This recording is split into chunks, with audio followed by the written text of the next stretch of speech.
Hola, ¿qué tal hermanos? Vamos a continuar con nuestro estudio de panoramas del Antiguo Testamento y hoy toca el libro de Levítico. Y el libro de Levítico en la Septuaginta tenía el nombre de Leúticos, que quiere decir asunto de los levitas. Y encontramos que el autor, igual como el resto de los libros del Pentateuco, es Moisés. Y es muy interesante debido a que en el libro de Levíticos constantemente se nos recuerda que Moisés fue el que escribió todo esto. Un ejemplo lo encontramos en Levítico capítulo 27, verso 34, y la palabra de Dios dice así: Estos son los mandamientos que ordenó Jehová a Moisés para los hijos de Israel en el monte Sinaí. Entonces es indudable la autoría de este libro por parte de Moisés, mientras que la fecha de su escritura de este libro, se cree que es una fecha muy precisa, el año de 1444 a.C. Por supuesto que como lo hemos hecho con los libros, como los dos libros anteriores, podemos decir que este libro fue escrito entre el año de 1445 a 1405 a.C., pero los estudiosos dicen que esta fecha, 1444 a.C., es una fecha muy precisa, ya que todavía los israelitas se encontraban en las faldas del monte Sinaí cuando Dios les dio estas palabras. Y encontramos como propósito de este libro la comunión de Dios con su pueblo. Mientras que también encontraremos algunos temas muy importantes, como por ejemplo la santidad y la adoración a Dios, siendo la adoración a Dios y la santidad temas muy importantes, ya que el Señor le estaba mostrando al pueblo de Israel cómo guardarse y cómo honrarlo a Él. Pero también vamos a encontrar el servicio al pueblo y los estándares de conducta que Dios estableció para el pueblo de Israel. Recuerden que prácticamente la legislación del pueblo de Israel es 100% religiosa en este punto.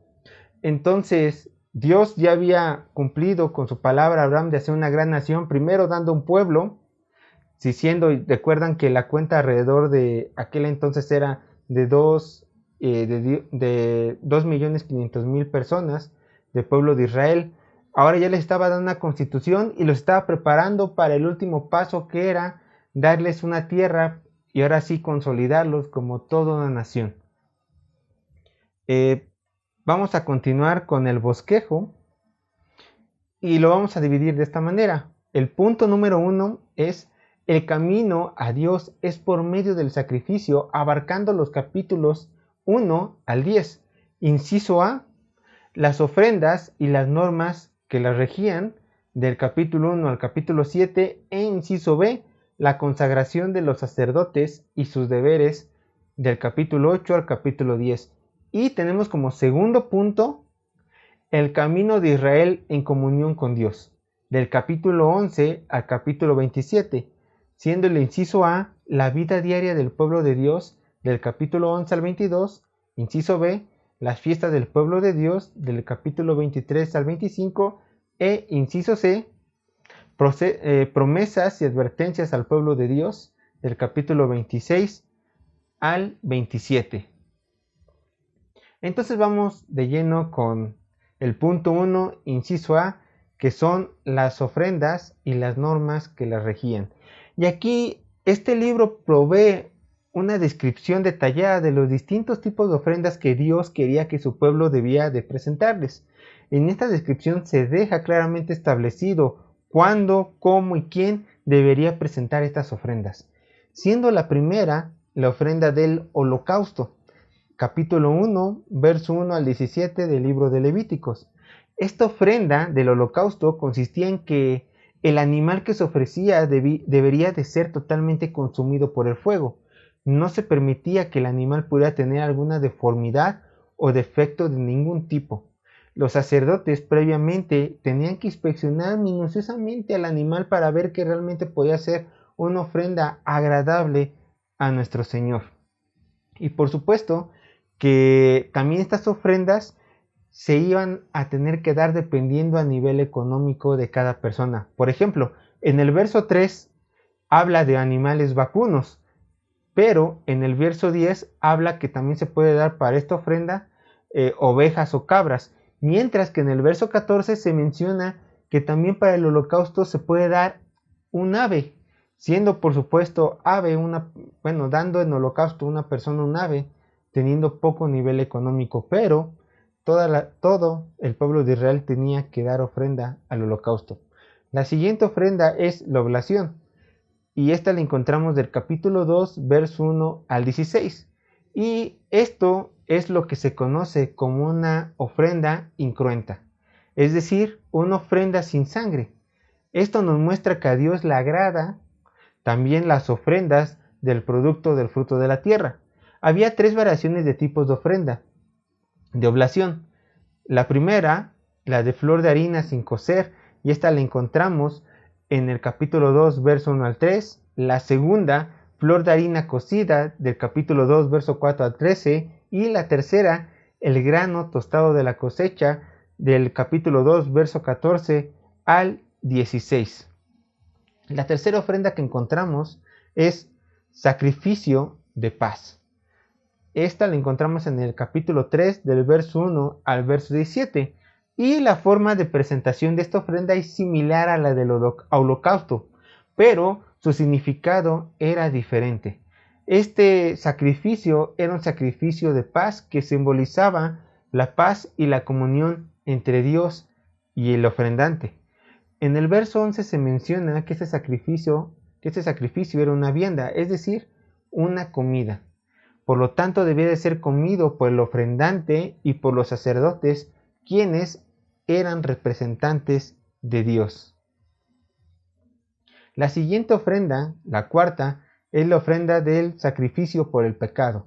Y esta la encontramos del capítulo 4, verso 1, al capítulo 5, verso 13. Y la ofrenda del sacrificio, a diferencia de los demás sacrificios, era un sacrificio totalmente obligatorio. La ofrenda era particularmente para expiar los pecados cometidos. Se debía de sacrificar obligatoriamente a un animal. Siguiente ofrenda es la ofrenda de la expiación. Y esta es del capítulo 5, verso 14 al capítulo 6, verso 7. Si una persona violaba la ley tomando algo que le pertenecía al Señor, como por ejemplo el diezmo, o al hombre como algún bien de su posesión, se le demandaba que trajera como sacrificio a un carnero sin tacha y por supuesto acompañada de una apropiada restitución de lo que él había tomado. Y por último, vamos a encontrar en los capítulos 6, verso 8 al capítulo 7, verso 38, las leyes que reglamentaban las ofrendas, que las ofrendas servían para el sustento de los mismos levitas para el sacerdocio de Israel. Vamos al inciso B, la consagración de los sacerdotes y sus deberes. Y encontramos aquí que en este libro se nos narra que la tribu de Leví fue apartada, fue consagrada para el sacerdocio del pueblo de Israel, mientras que la familia de Aarón fue apartada a su vez para formar parte de la familia del sumo sacerdocio, siendo Aarón el primer sumo sacerdote. Dios ordenó la consagración de Aarón y de sus hijos, y es descrita esta obra parte por parte en este libro, como por ejemplo el lavamiento, la unción, los sacrificios, la comida ceremonial, etc. Vamos a leer un ejemplo. Levítico capítulo 8, versos 6 al 9 dice: Entonces Moisés hizo que Aarón y sus hijos se acercaran y los lavó con agua, y puso sobre él la túnica, lo ciñó con el cinturón, lo vistió con el manto y le puso el efod, y lo ciñó con el cinto tejido del efod, con el cual se lo ató. Después le puso el pectoral, y dentro del pectoral puso el urim y el tumim. Puso también la tiara sobre su cabeza, y sobre la tiara al frente puso la lámina de oro, la diadema santa, tal como el Señor había ordenado a Moisés. Mientras que en el capítulo 9 empezamos a ver las funciones del sumo sacerdote recién ordenado. Y lo primero que hace es hacer un sacrificio por sí mismo.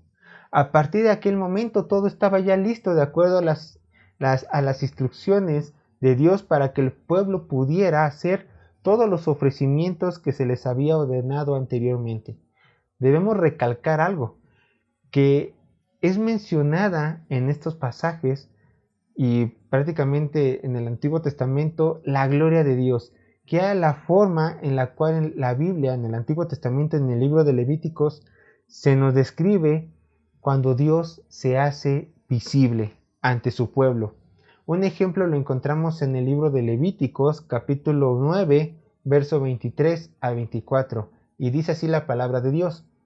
Y Moisés y Aarón entraron en la tienda de reunión, y cuando salieron y bendijeron al pueblo, la gloria del Señor apareció a todo el pueblo.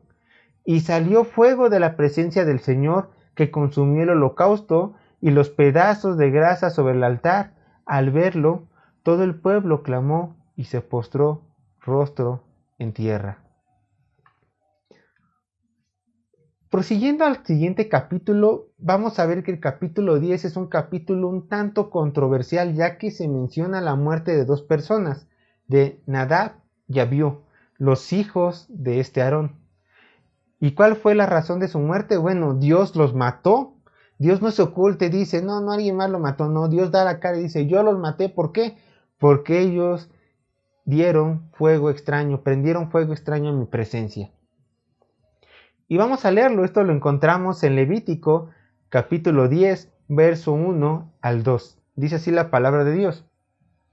Nadab y Abiú, hijos de Aarón, tomaron cada uno su incenciario y pusieron en ellos fuego, sobre el cual pusieron incienso y ofrecieron delante de Jehová fuego extraño que él nunca les mandó. Y salió fuego de delante de Jehová y los quemó y murieron delante de Jehová. Y aquí podemos hacernos esta pregunta. ¿Cuál fue el pecado de Nadab y Abiú? Hay algunas posturas. La primera, colocaron un fuego no autorizado por Aarón o Moisés. 2. Tal vez adoptaron una práctica pagana al ofrecer el incienso y el fuego, provocando así la ira de nuestro Señor. 3.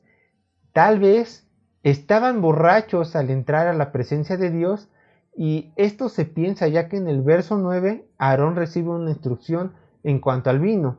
Pero, un punto 4, realmente nadie sabe la razón por la cual Dios los acusó de colocar fuego extraño en su presencia. Pero lo que sí sabemos y podemos decir con certeza, de acuerdo con el verso 3, es que estos dos hombres pecaron en la presencia santa de nuestro Señor. Vean lo que dice el verso 3 de Levíticos capítulo 10. Entonces dijo Moisés a Aarón, esto es lo que habló Jehová diciendo, en los que a mí se acercan me santificaré y en presencia de todo el pueblo seré glorificado. Y Aarón cayó.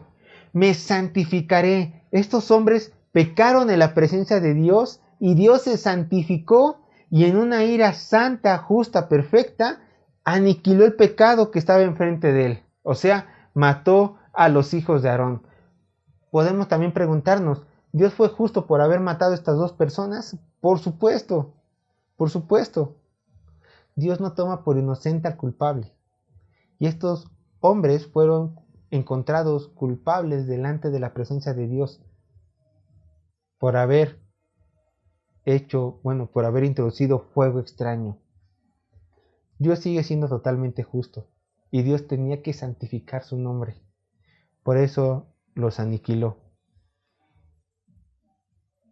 Y aquí entramos al punto número 2 y vamos a ver el inciso A, la vida diaria del pueblo de Dios. Y esto lo encontramos del verso 11 al 22. Y en esta sección se dan instrucciones acerca de cómo Israel podía ser santa en sus prácticas diarias y vivir así en comunión con el Señor que es santo. Por ejemplo, vemos que hay instrucciones sobre la comida que Israel tenía que comer, como por ejemplo los animales puros e impuros, Esto lo encontramos en el capítulo 11, verso 1 al 47. También se nos habla de ritos de la purificación en la circuncisión, capítulo 12, verso 1 al 8. Hallamos de igual manera un manual médico para los sacerdotes para tratar enfermedades de la piel, del capítulo 13, verso 1 al capítulo 15, verso 33. También encontramos instrucciones de las prácticas sexuales, esto en el capítulo 18, verso 1 al 30. Y es muy importante, ¿por qué? Porque desde este libro, desde el Antiguo Testamento, vemos que Dios está en contra, Dios aborrece totalmente las prácticas homosexuales.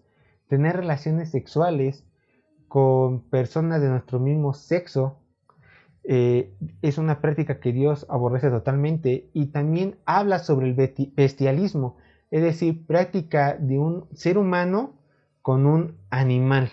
También el Señor las abomina, y en esa sección encontramos también estas advertencias de no cometer ese tipo de prácticas. También encontramos instrucciones en cuanto a las relaciones con sus semejantes, de las relaciones que los levitas tenían con sus semejantes, los israelitas, esto en el capítulo 19, verso 1 al 37, y normas para el día de la expiación del pecado de la nación, esto en los capítulos 16, verso 34. Ahora vamos al inciso B, que es donde hablamos de las fiestas del pueblo de Dios, esto del capítulo 23 al capítulo 25. Y tenemos que aclarar que el sábado es una asamblea clave para el pueblo de Israel. Cada séptimo día era un día sagrado de reposo y adoración para el pueblo de Israel, así en esa época como hoy en día. Esto lo vemos en Levítico capítulo 23, verso 1 al 4. Y el sábado es un símbolo de pacto mosaico y un recordatorio constante para el pueblo de Israel acerca de su especial relación con Dios, ya que recordemos que Dios, entre todos los pueblos que había en el mundo, Dios decidió hacer su especial tesoro, hacer a su pueblo escogido, al pueblo de Israel, ya que también le había hecho una promesa anteriormente a Abraham. Sin embargo, a pesar del sábado, había 7 festividades que constituían una parte vital para la vida anual del pueblo de Israel. Y estas festividades las encontramos de la siguiente manera. Primero encontramos las fiestas de la primavera. Primero encontramos las fiestas de la primavera, y esto lo vemos en el capítulo 23, versos 5 al 22, siendo la primera fiesta la fiesta de la Pascua, o sea, el Pesach. Aquí este cuadro que les demuestro en esta diapositiva lo saqué de un curso llamado Curso Timoteo que tomé ya hace varios años. No recuerdo el nombre de la institución en la cual la tomé, pero aquí les presento esta gráfica, se llamaba Curso Timoteo. Pero bueno, el primero es del Pesach. Estas 3 festividades, el Pesach, fiesta de los panes sin levadura y fiesta de las primicias o primeros frutos, la encontramos en el mes de Aviv, Nisan, entre el mes de marzo, abril, siendo la primera fiesta, repito, la fiesta de la primavera, la Pascua. Y aquí recordaba Israel su liberación de Egipto, obrada por Dios. La segunda fiesta que encontramos es la fiesta de los panes sin levadura, también conocida en hebreo, y perdonen mi pronunciación en hebreo, pero yo no sé hebreo, pero voy a tratar de hacerlo, es Ak Matzos, y esta fiesta les recordaba a los israelitas su liberación de la esclavitud. La tercera fiesta es la fiesta de las primicias o primeros frutos, y esta fiesta es donde celebraba el pueblo de Israel la bondad de Dios. La cuarta fiesta es la fiesta de Pentecostés, el Shavuot, y era donde celebraban la cosecha el pueblo de Israel. Seguimos con la siguiente parte, las fiestas de verano, y estas las encontramos del capítulo 23 al capítulo 23, verso 23 al verso 44 del libro de Levítico. Y la primera fiesta que es Ag Sofarim, que es la fiesta de las trompetas, y era una asamblea solemne en donde eran prioridad el sacrificio y la ofrenda. La siguiente fiesta, que sería la sexta, es el Yom Kippur, día de la expiación, y era el día donde se hacía expiación por los pecados del pueblo. Y por último el Sukkot, la fiesta de los tabernáculos o de las tiendas, y en esta fiesta recordaban la liberación de Egipto y la provisión de Dios en el desierto. También encontramos otras fiestas muy importantes para el pueblo de Israel. Bueno, estas que les menciono aquí se festejaban anualmente, pero también encontramos otras, como por ejemplo el año sabático y el año del jubileo. Y esto lo encontramos en el capítulo 24, verso 1, hasta el capítulo 25, verso 55. ¿Qué era el año sabático? Bueno, cada séptimo año, es decir, cada 7 años, la tierra de Israel debía de descansar y dejarla en barbecho, reflejando esto una muestra de fe. Dios le decía al pueblo de Israel: bueno, pueblo de Israel, ustedes van a cosechar 6 años la tierra. En 6 años ustedes tienen que ahorrar su fruto, guardarlo. Yo, si ustedes siguen mi mandamiento, yo haré que ese fruto crezca abundantemente. Y el séptimo año van a tener que dejar reposar la tierra. Ustedes no van a sembrar y ustedes van a confiar en que yo provea todo para ustedes. Imagínense, trabajar 6 años la tierra y descansar el séptimo. Bueno, eso es una bendición muy grande que el pueblo de Israel tuvo por parte de nuestro Señor, y por supuesto mostraba mucha fe. Y la siguiente fiesta es la fiesta del año del jubileo.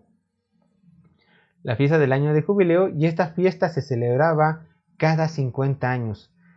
¿Qué pasaba en esta fiesta? Bueno, los esclavos hebreos eran puestos en libertad, toda la tierra debía de reposar, y todas las tierras que fueron vendidas debían de ser devueltas a sus dueños originales, y así la tierra se mantendría perpetuamente dentro de la tribu original que la poseía. Es decir, si yo, por necesidad que era de la tribu de Judá, tenía que vender mi tierra a una persona de la tribu de Benjamín, bueno, pasando 50 años, la persona que compró la tierra de la tribu de Benjamín me tenía que regresar las escrituras de mi tierra, para que así mi tierra siguiera estando en manos de la tribu de Judá. Y por último, estamos ya en el inciso C del punto 2, promesa y advertencia del pueblo de Dios, y esto del capítulo 26 al capítulo 27. Y en esas secciones encontramos algo muy importante, ya que se nos detalla los pasos de disciplina que Dios usaría si Israel desobedecía sus instrucciones, sus mandatos que Dios les estaba dando. En el capítulo 26 marca las condiciones para que los israelitas pudieran disfrutar de las bendiciones de la tierra prometida, mientras que en el capítulo 27 habla de los votos de siervos, animales, cosas o tierras como muestra de agradecimiento a Dios. Y con esto, hermanos, concluimos el panorama, el bosquejo del libro de Levítico. Una vez más les animo a que ustedes, con estudios personales, se profundicen, se sumerjan en este libro que es muy precioso y nos habla de tantas riquezas por parte de Dios. Hermanos, que Dios les bendiga y nos vemos en el siguiente libro.